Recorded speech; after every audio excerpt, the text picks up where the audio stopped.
오늘은 우리는 교회입니다 47번째 시간으로 사도행전 13장 23절 말씀을 통해서 예수가 바로 그분이시다, 예수가 바로 그분이시다라는 제목으로 말씀을 나누겠습니다. 우리는 지난주에 바울과 바나바에게 일어난 큰 일대 변화에 대한 이야기를 나눴습니다. 바울은 이방인에게 복음을 전하기 위해서 자신의 이름을 사울에서 바울로 바꿔서 불러주기를 요청하죠. 게다가 이제 모든 사역의 중심이 바나바에서 바울로 옮겨지는 상황을 맞이하게 됩니다. 근데 이런 큰 변화 속에서 안타까웠던 건 마가가 그 선교팀을 이탈하게 되었다는 거죠. 게다가 그들은 밤빌리아의 수도였던 대도시 버가를 두고 바울의 아픈 몸을 이끌고 험산줄령 타우루스 산맥을 넘어 비시디아 안디옥으로 향하게 됩니다. 이 과정에서 바울은 편한 길, 쉬운 길, 어쩌면 가지 않아도 되는 충분한 이유, 그 핑계가 있었음에도 불구하고 바울과 바나바는 힘들고 어려운 길, 좁은 길을 선택합니다.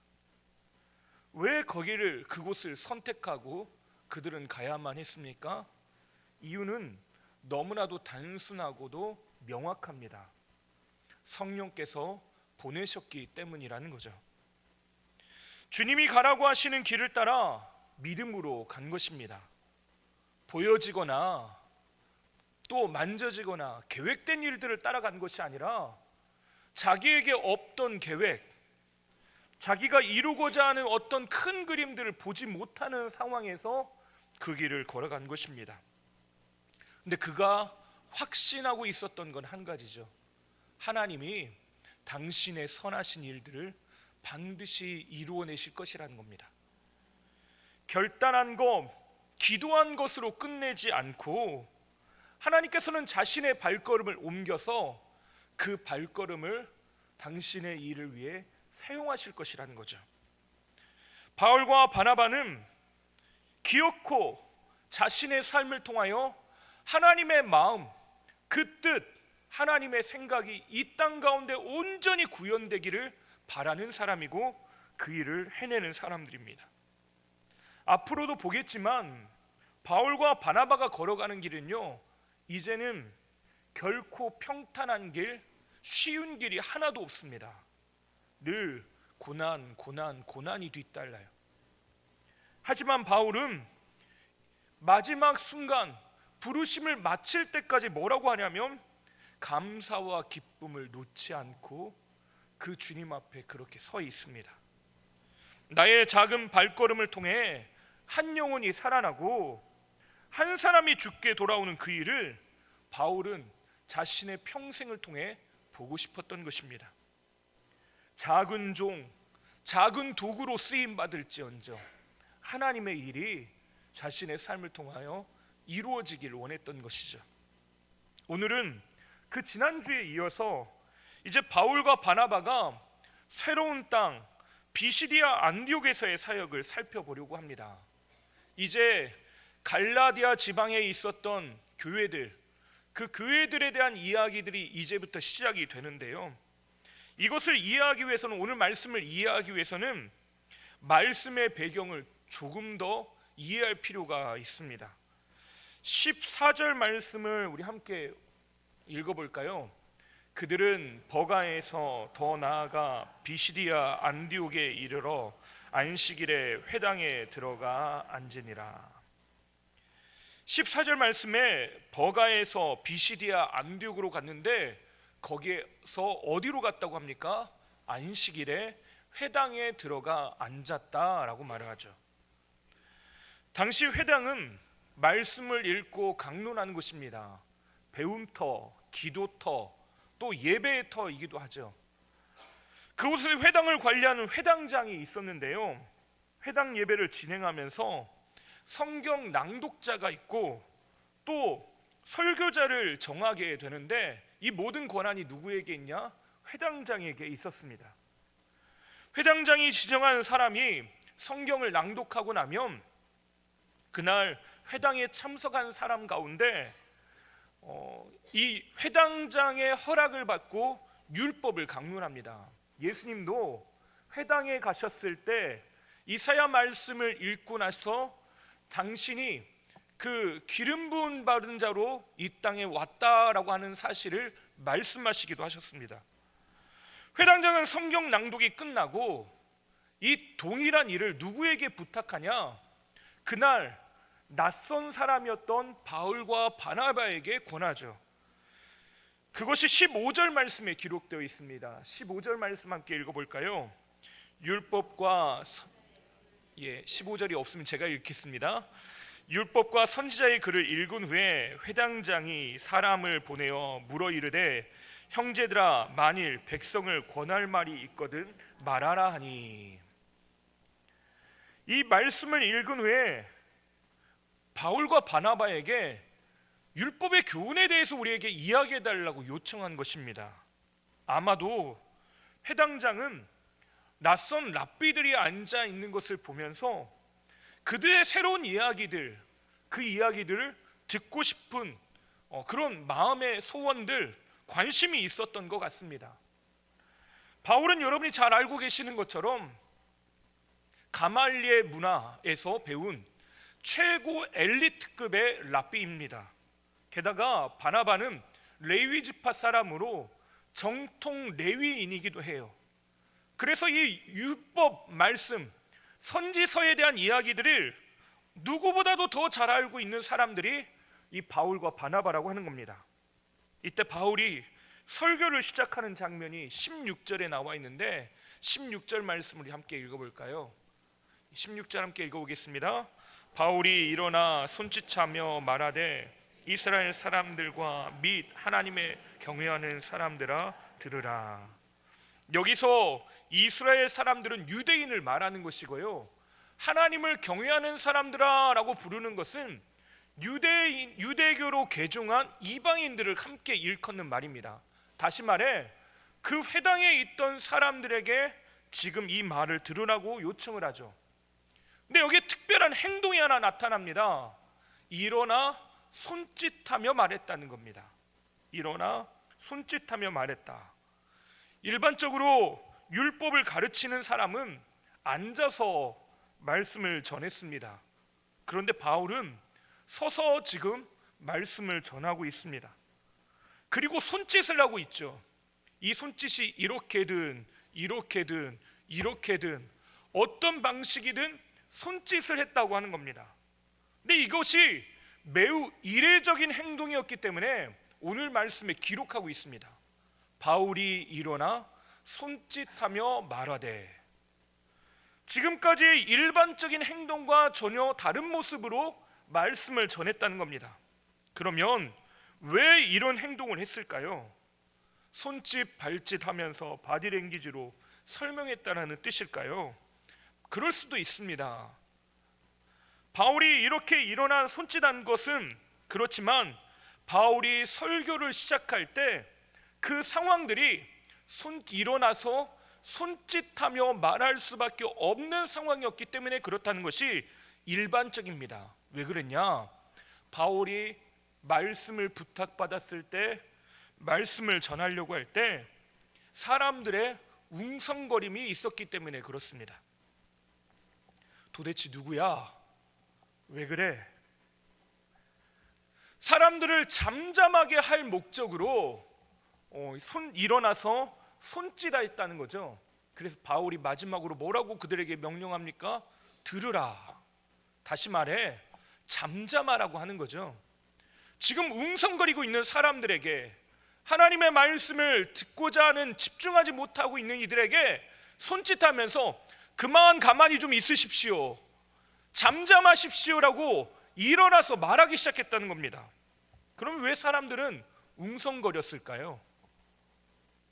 예상되는 첫 번째 이유는요, 바울이 스데반의 순교와 연관 있는 사람이고, 또한 유대교를 배교한 이후에 예수 믿는 사람이 되었다는 것을 사람 그 중에 알아본 사람이 있었을 것이라는 겁니다.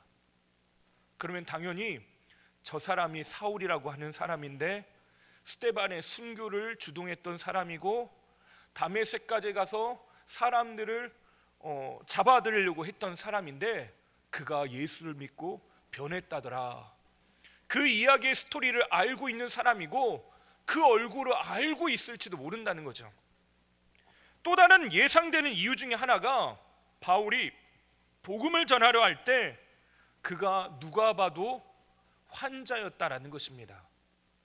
우리가 말씀을 지난주에 나눴던 것처럼 그는 2000m가 넘는 그 높은 타우루스 산맥을 넘었습니다. 그것만으로도 지치고 힘들었을 텐데 그는 이미 병들어 있는 상태입니다. 풍토병에 걸렸든지 말라리아에 지금 걸렸든지 아니면 그가 가지고 있던 지병이었던 안질이나 뇌전증으로 고생하고 있었을지도 모르겠습니다. 누가 봐도 환자라는 것이 눈에 딱 띄는 것이에요. 과연 그가 우리에게 뭐라고 할 수 있는가?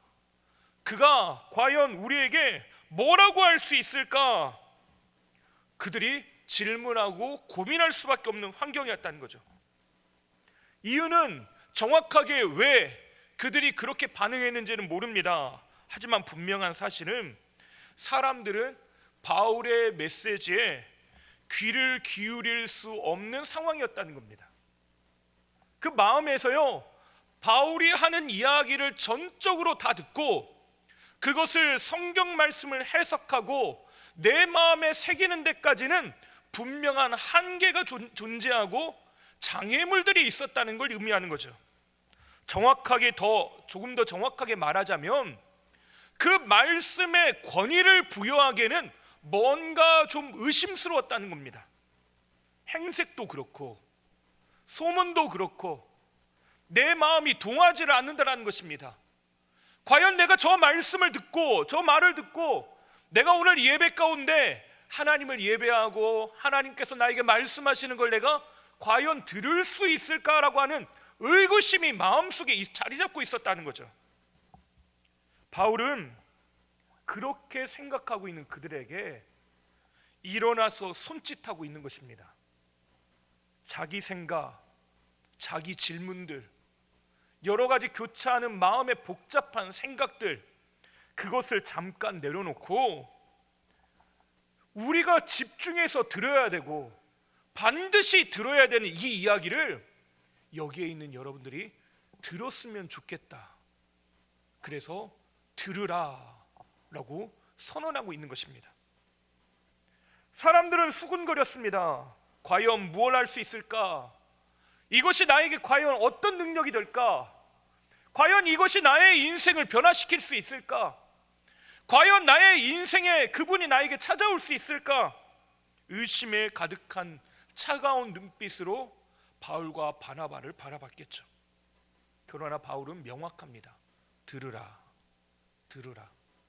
근데 더 놀라운 건요, 들었으면 좋겠다가 아니라 들으라라고 하는 명령으로 쓰여 있다는 것입니다.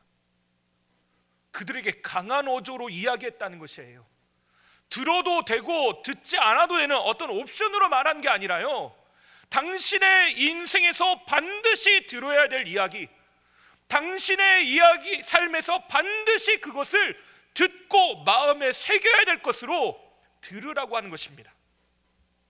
그래서 손짓하고 일어나 그들에게 말하고 있는 것입니다. 바울은 그들에게 이제 말씀을 전하기 시작합니다. 출애굽과 사사시대 초대왕 사울에 대한 이야기를 넘어서 하나님께서 마음에 합한 자라고 말씀하신 다윗의 이야기들 하죠. 그런데 갑자기 그 다윗의 자손에 대한 언급을 하면서 오늘 우리가 읽었던 말씀을 선언합니다. 우리 23절 말씀을 함께 읽어볼까요? 하나님이 약속하신 대로 이 사람의 후손에서 이스라엘을 위하여 구주를 세우셨으니 곧 예수라. 하나님께서요, 인간의 굴곡진 역사, 하나님의 백성들이 살아가고 있는 수많은 환경과 역사 가운데 하나님이 이야기하시고 말씀하기 시작하셨는데, 우리의 삶의 형편이 어떻든 상황이 어떻든 간에 다윗의 후손 예수 그리스도를 우리의 인생에 보내주셨다는 것입니다. 무엇을 위해요? 그분이 우리의 구주가 되기 위해서, 우리의 메시아, 우리를 살리시는 주님이 되시기 때문에 주님이 되시는 그분을 전하기 위해서 그들이 아픈 몸을 이끌고 험산줄령 타우루스 산맥을 넘어왔다라고 하는 것입니다. 무엇 때문에요? 예수 그리스도의 이름을 전하기 위해서. 근데 사람들은 어떻게 했다고 이야기합니까? 세례 요한이 그분에 대해서 전합니다. 하지만 사람들은요, 예수님을 거부합니다. 죽일 죄를 하나도 찾지 못하였지만 빌라도에 의해 결국 십자가에 달려 죽고 마시죠. 그런데 바울은 놀랍게도 그 죽은 예수 그리스도를 죽은 자 가운데서 살리셨다는 놀라운 메시지를 전합니다. 그리고 이 메시지를 듣는 사람에게 예수 그리스도를 믿는다는 것이 어떤 의미이고 그것이 어떤 유익이 있는지를 그들에게 설명하기 시작합니다. 38절과 39절 말씀을 함께 읽어볼까요? 그러므로 형제들아, 너희가 알 것은 이 사람을 힘입어 죄 사함을 너희 또 모세의 율법으로 너희가 의롭다 하심을 얻지 못하던 모든 일에도 힘입어 믿는 자마다 의롭다 하심을 얻는 이것이라. 이 사람 예수 그리스도로 힘입어 죄 사함을 너희에게 전하는 이것이고, 이 사람을 힘입어 믿는 자마다 의롭다 하심을 얻는 이것이 내가 너희에게 전할 바라는 것입니다. 비시디아 안디옥에서 바울은 사람들에게 그걸 이야기하고 있는 것입니다. 우리가 살아가고 있는 삶도요, 별반 다를 것이 없습니다. 좋은 날도 있고 흐린 날도 있어요. 무수한 문제들을 만나고 넘어지기를 반복합니다. 하나님의 은혜로 충만한 시간이 있는가 하면 거기서 일어나지 못하는 절망의 순간도 우리에게 찾아옵니다. 열심히 살지만 여전히 만나는 커다란 삶의 문제 앞에서 울기도 하고 절망하기도 하죠. 인간에게 해결되지 않는 죄의 문제, 삶의 문제, 내가 하나님께서 나의 삶을 정말로 책임지고 계시는가, 때로는 의심스러운 상황들과 마주할 때가 있어요. 내가 정말로 힘들고 어려운 그 순간에 하나님은 뭘 하고 계셨는가, 과연 이스라엘 백성들을 어떻게 돌보고 계셨는가, 의심에 쌓일 수밖에 없었다는 거죠. 우리는 그렇게 살고 싶지 않은데 때로는 눈앞에 있는 커다란 문제 앞에서 무너지고 쓰러지기를 반복하고 또 반복하더라는 것입니다. 그런데 이런 우리의 삶에 누가 오셨다는 것입니까? 약속하신 그분 예수 그리스도께서 우리의 삶에 오셨다는 것이에요. 바울은 지금 그 예수님을 만나야 된다라고 하는 걸 그들에게 이야기하고 있는 것입니다. 내 마음속에 불쑥불쑥 찾아오는 여러 생각들이 교차하고 마음속에 여러 생각들이 뒤엉켜 있는 그것을 내려놓고 잠잠히 오늘 우리의 인생에 찾아오시는 예수님을 만나라고 하는 것입니다. 예수 그리스도, 그분이 오셨다는 이야기를 바울은 그 회당에 모인 사람들에게 외치는 것입니다. 제발 당신의 인생 가운데 오신 그 예수를 만났으면 좋겠습니다. 그들은 한 번도 들어보지 못한 그 이름 예수 그리스도였을지도 모르겠습니다. 과연 그분이 내 인생에 무엇을 할 수 있을지 의심에 휩싸였을 수도 있습니다. 하지만 바울은 담대히 전합니다. 그분을 만나면, 그분이 우리의 인생을 구주로 모신다면 우리의 인생은 달라질 수 있다는 거죠. 이 시간에 잠깐 노래 한 곡을 들어볼까 합니다. 지난번에 리버스 오브 바벨론을 틀어드렸더니 매우 좋아하시더라고요. 그래서 오늘도 추억의 노래 한 곡을 좀 들려드릴까 합니다. 근데 오늘은 앞뒤로 중간마다 이야기들이 있는데 그 이야기들도 좀 집중해서 들으시면 좋겠습니다. 좀 깁니다. 하지만 여러분 지루하지 않게 들으실 수 있을 것 같은데 우리 함께 영상을 좀 보도록 하겠습니다. 소리가 안 나옵니다.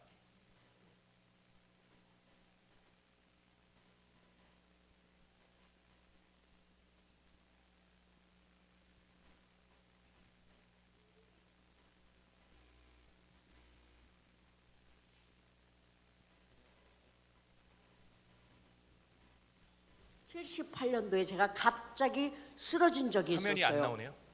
갑자기 쓰러진 적이 있어가지고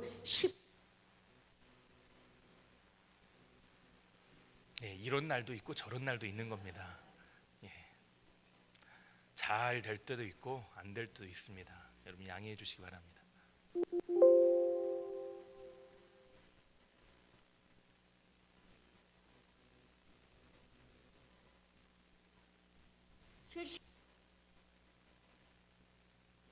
예, 안 되면 영상 그 파일로 틀어주세요. 78년만 외울 것 같습니다. 예.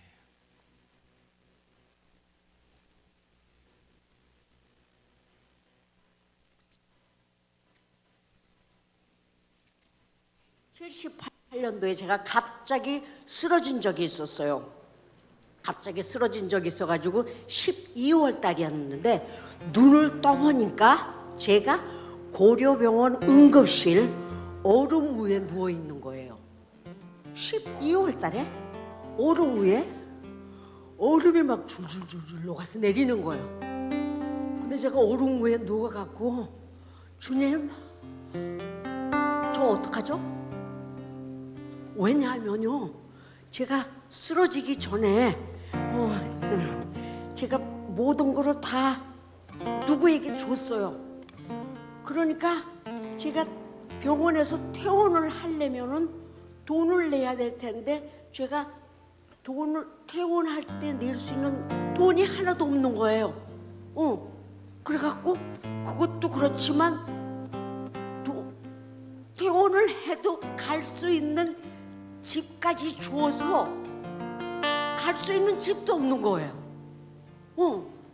그래가지고 와 아버지 저 이럴 때 어떻게 해야 되죠? 그랬더니 주님께서 야 복희야 너 외롭냐? 내가 너 위로해 줄게. 응? 너 서럽냐? 내가 너의 눈물이 될게. 어두운 밤 험한 길을 걸을 때 내가 너의 등불이 될게.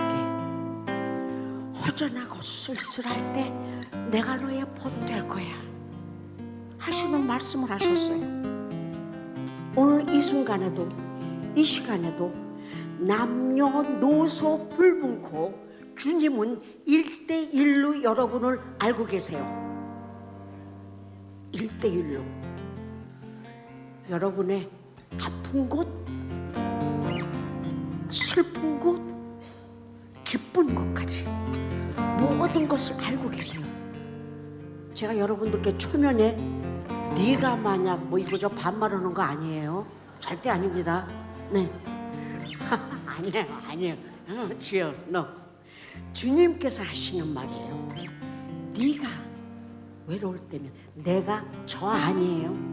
주님 스스로 당신의 내가 너 위로해 줄게 하시는 말씀이에요. 이 시간에도 이 순간에도 말씀하세요. 네가 만약 외로울 때 내가 너를 위로해 줄게. 네가 만약 서러울 때면 내가 너의 눈물이 되리.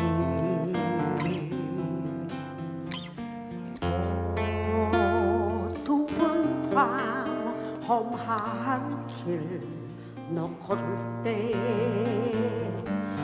내가 너의 텅텅 뿌리게 되리.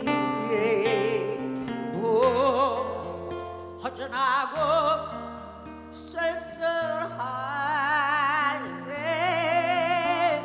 내가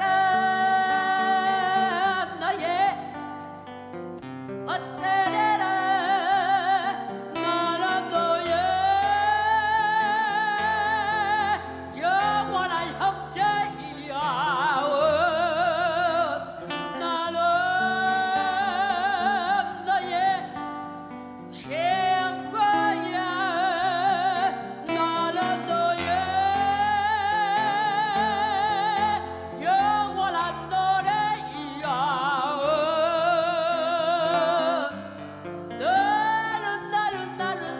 나는 너의 기쁨이야.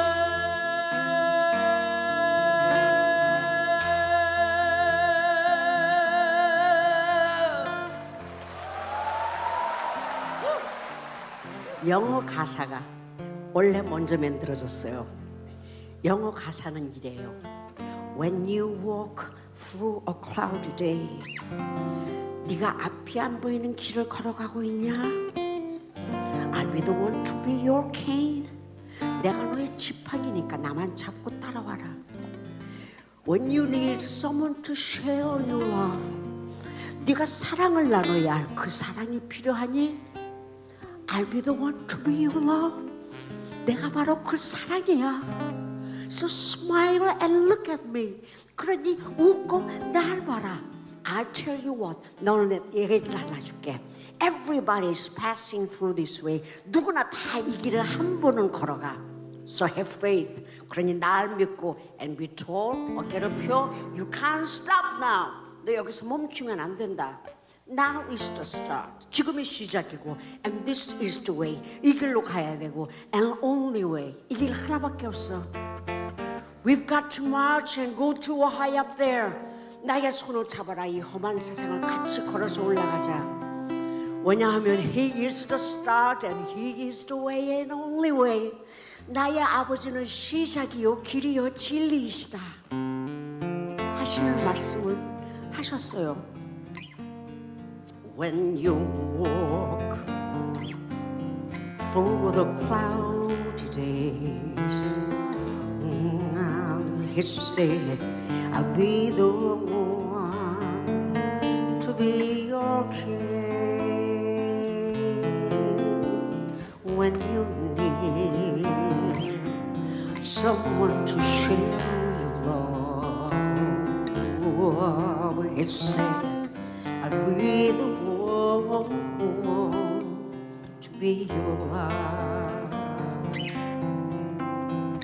So smile and look at me. I tell you what. Everybody's passing through this way. So have faith and be told you can't stop now. Now is the storm that sends away and only way. We've got to march, go to a high up there. He is the start and He is the way and only way. 나는 너의 영원한 노래이야.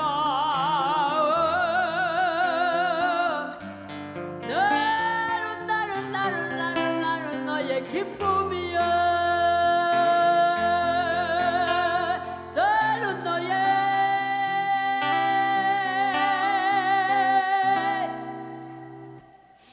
만약 내가 외로울 때면 누가 나를 위로해 주지? 하는 원래의 뜻은 아버지 하나님께서 말씀하시는 거예요.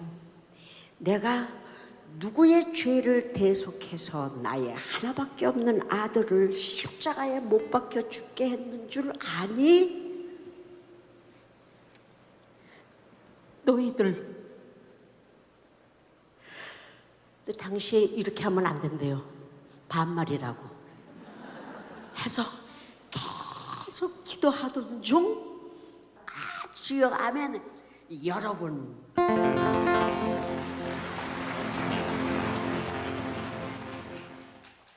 78년도에 제가 예, 또 볼까요?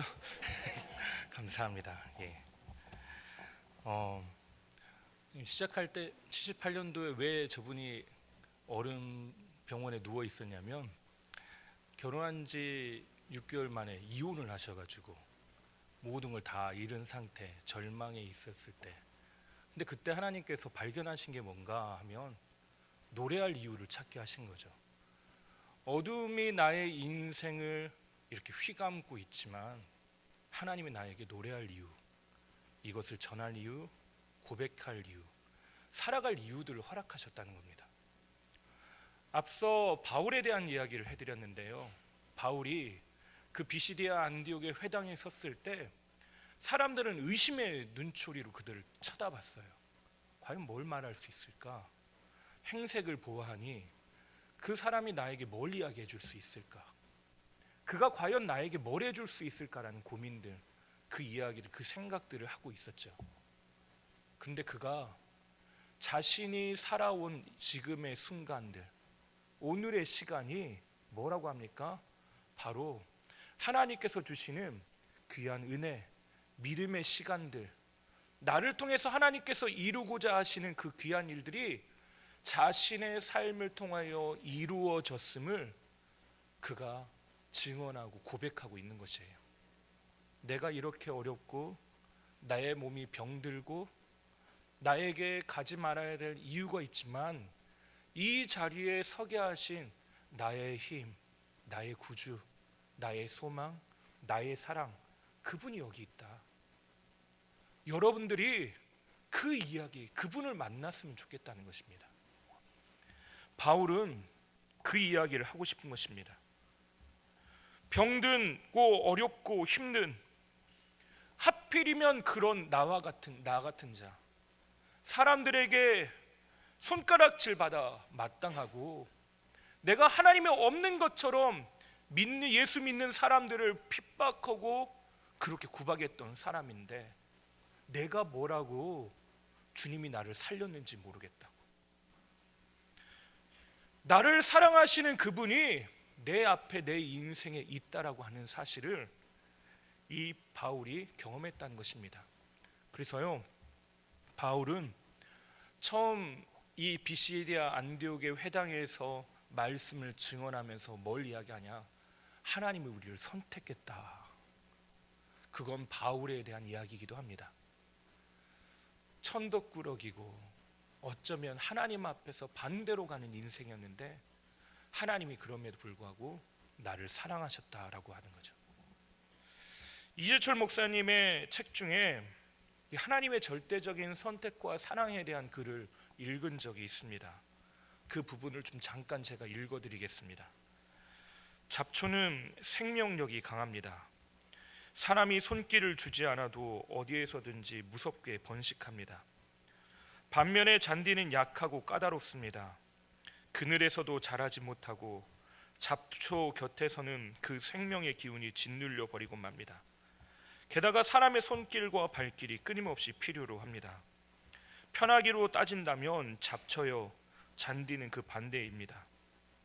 그런데도 우리는 땀과 수고를 아끼지 않고 잔디를 위해 잡초를 뽑습니다. 연약하고 까다로운 잔디를 살리고 보존하기 위해 인력과 시간과 물질을 투입합니다. 그 이유는 우리가 선택한 것은 잡초가 아니라 잔디이기 때문입니다. 우리가 잔디를 선택했기에 그 선택에 대한 책임을 다하기 위해 우리는 온갖 정성과 노력과 경비를 아끼지 않습니다. 하나님과 우리의 관계도 이와 같습니다. 하나님은 나를 사랑하시고 선택하심을 후회하지 않으십니다. 자신이 죽기까지 우리를 사랑하시고 우리를 위해 죽으셨습니다. 하나님 앞에서 우리는 보잘것없는 추한 죄인에 지나지 않습니다. 그러나 하나님은요, 그런 우리를 살리시기로 작정하셨어요. 하나님은 단지 우리를 사랑하신다는 그 이유 때문에 자기의 모든 것을 쏟아붓는 걸 아끼지 않으셨습니다. 우리 윤복희 권사님이 이야기하셨던 것처럼 누가 나를 위로해 주나, 그분이 누구를 위해서 그렇게 하셨답니까? 바로 여러분을 위해서, 바로 나를 위해서 그 일을 하셨답니다. 우리에게 생명 주시기 위해 오신 그분을 우리는 오늘 만나야 합니다. 굴곡진 인생에 우리를 향해서 일어나 손짓하면서 주께로 초청하고 들으라고 말씀하시고 귀 기울이라고 말씀하시는 그 음성에 우리는 믿음으로 반응해야 합니다. 사순절 기간을 보내고 있습니다. 주님을 안다는 건 굉장히 복된 일인 것 같습니다. 주님을 아는 사람만 뛰는 그 심장 소리는 다른 것 같습니다. 오늘 주님 때문에 살 소망을 얻고 주와 함께 살아가시는 저와 여러분 되시기를 주님의 이름으로 축원합니다. 기도하겠습니다. 하나님 아버지, 오늘도 주 앞에 나와 서게 하여 주시니 감사합니다. 하나님이 베푸시는 그 귀한 은혜 앞에 나아가도록 우리를 이끌어 주시니 감사합니다. 선하신 하나님의 손길, 그 주의 음성이 오늘 여기 모인 우리들에게 임하게 하여 주시옵소서. 하나님의 말씀이 임하고 하나님의 소망이 임하고 하나님의 사랑이 임하는 복된 삶이 되게 하여 주시옵소서. 오늘 우리 가운데 찾아오시는 그 예수님을 만나고 그 예수님과 함께 살기를 소원하오며 예수님의 이름으로 기도하옵나이다. 아멘.